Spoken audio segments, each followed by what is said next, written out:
Well, let me bring in Brian Costello, covers the Jets for the New York Post. How did we get to this point, Brian? Oof, Dan, I'm still processing it, but I think this season there was such high expectations for the Jets with Aaron Rodgers coming back, lots of Super Bowl talk, and they looked bad the last 2 weeks. It was a 1 point loss to Denver, and if Greg Zuerlein makes a 50-yard field goal, maybe things are different. But they didn't. They had 15 penalties in that game, 13 that were accepted, five false starts.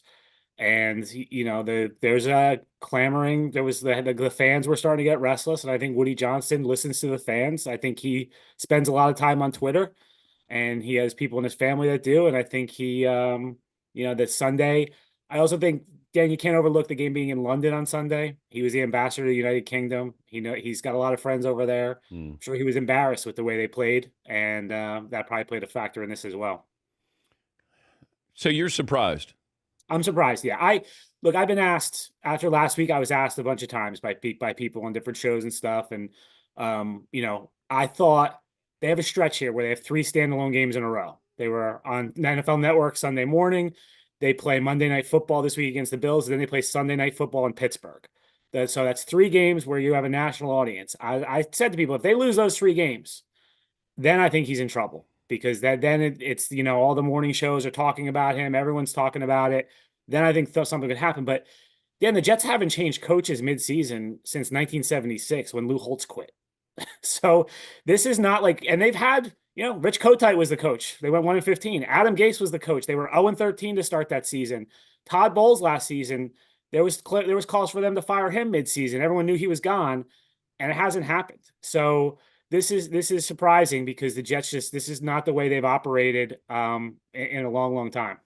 I wondered if you fire Robert Saleh, if you're still going to try to get Davante Adams. Like, I don't know if those two are connected or not, Brian. Yeah, I don't see a connection there. Davante doesn't know Saleh. I mean, Davante's tie to the Jets is obvious with the quarterback. So that's the tie, and I don't think this changes anything in terms of Davante Adams.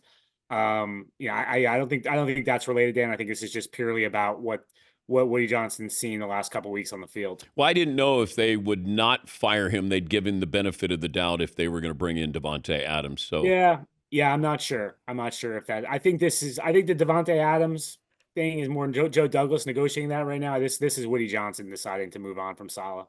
Man, this is crazy. But we shouldn't be surprised, but we are surprised. Why is that? It's the Jets. Well, I mean, Dan, if you had me on 9 days ago, right? They beat the Patriots on Thursday Night Football. They looked good, right? Rodgers was Rodgers. He was controlling it. Everyone was like, oh, they're going to the Super Bowl. Here they go. They hit their stride. They figured it out.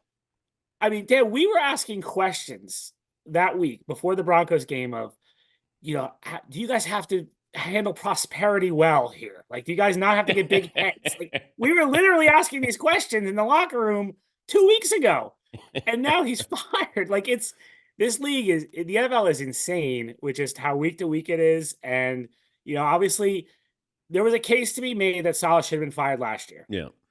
Right. But he got a mulligan because Aaron Rodgers missed the whole season and they brought him back. But you could tell talking to Woody Johnson, we talked to him at NFL Honors before the Super Bowl. He was basically saying, like, this is it. Like, this is your last chance. And so I think he entered on shaky ground, and then things just got shakier the last 2 weeks here. How do you think the players are going to react to this? I've talked to a couple this morning. They're pretty surprised right now. They didn't see this coming. Players are pretty resilient and not much phases them. So I don't think it changes much, Dan. That's my issue with this is the offense has been the problem. Yes. Right? Saleh's a defensive coach. Yeah. The defense gave up 10 points to the Broncos. They gave up 16 points to the Vikings. One touchdown was a pick six, right? So the defense hasn't been the problem. The offense has been the problem. What does this change offensively? You've now made the defensive coordinator, who basically designed the defense along with Saleh, the head coach.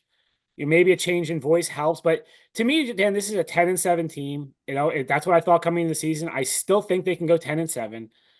And now if they win a few games in a row, it's going to be, oh, well, Ulbrich did it. Where I just don't think this changes much. Do you think Woody Johnson gave Aaron Rodgers a heads up before this happened? Yeah, that's the question right now that I have. I would think he probably would have, but I don't know that for sure right now. But I think if he didn't run it by him, that's an interesting decision. You always have drama in your job. Is that a good thing that you always have drama?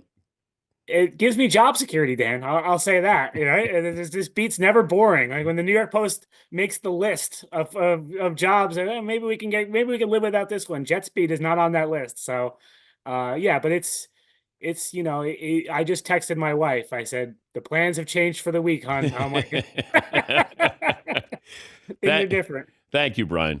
Thanks, Dan. That's Brian Costello, Jets beat reporter for the New York Post. Yeah, you got drama. You don't have high highs like if you're covering some of these teams that get a chance to go to the Super Bowl or an NFC title game or AFC title game. With the Jets, there's always going to be a storyline. The question is it going to be a positive storyline? I remember being around the Jets when Mark Gastineau was there. And they were a good team, Ken O'Brien. But the Giants were a better team at the time. But they had Marty Lyons and Joe Klecko. They had a really good defensive line. Freeman McNeil. Al Toon was really good. Wesley Walker. They were close to being a really good team. And so there wasn't really drama back then. I think Joe Walton was the head coach, but I think that's the first time. I was around Richard Todd. So I was never around when Namath. I wasn't covering them. I wasn't old enough to be covering them back then. It started in the early 80s. But I remember Gastineau was always a storyline because he was dating Brigitte Nielsen. Oh, really? Yes. And I think he had a Rolls Royce, and he was a big deal. He wasn't well liked by his teammates. I thought Joe Klecko was the heart and soul of that team. He was one of my favorite players. But you're out there covering these teams, and you kind of juxtapose that with the Giants, with Bill Parcells. Belichick was there. You got LT. You got Phil Simms, Joe Morris. But the Jets were holding their own. They just couldn't get over that hump. The Giants, of course, won the Super Bowl. Yes, Pauline. It's such an awkward week to do it because now you have a standalone Monday Night Football game versus Buffalo for the media to just chop it up. I know. Preview the game. But you don't want him to win his way out of this if you're planning on firing him, I guess, that you're going to have these standalone games. They can lose all three of these. And then you can go, okay, now if he wins 2 or 3, you're like, well, okay, I don't know if we can fire him after a win against Pittsburgh. Yes, Eaton. It's almost like that's why you fired him this week, is because you have a standalone game coming up, and as ownership, you could be like, see, fans, we're trying. Oh, it's all PR, right? It starts from the top. It does. Now, does Rodgers... Tuesdays, does he talk, or is that with McAfee, or is that both? Usually the quarterback speaks either Tuesday or Wednesday to the gathered media, and he also has his obligation with McAfee. Rodgers has to answer some of these questions. Aaron, why did you have your coach fired? Who ordered the code red? Aaron, the defense has been great. The offense has been terrible, which is true. Robert Saleh doesn't have anything to do with the offense. Oh, man, what a mess. What a mess. What a mess.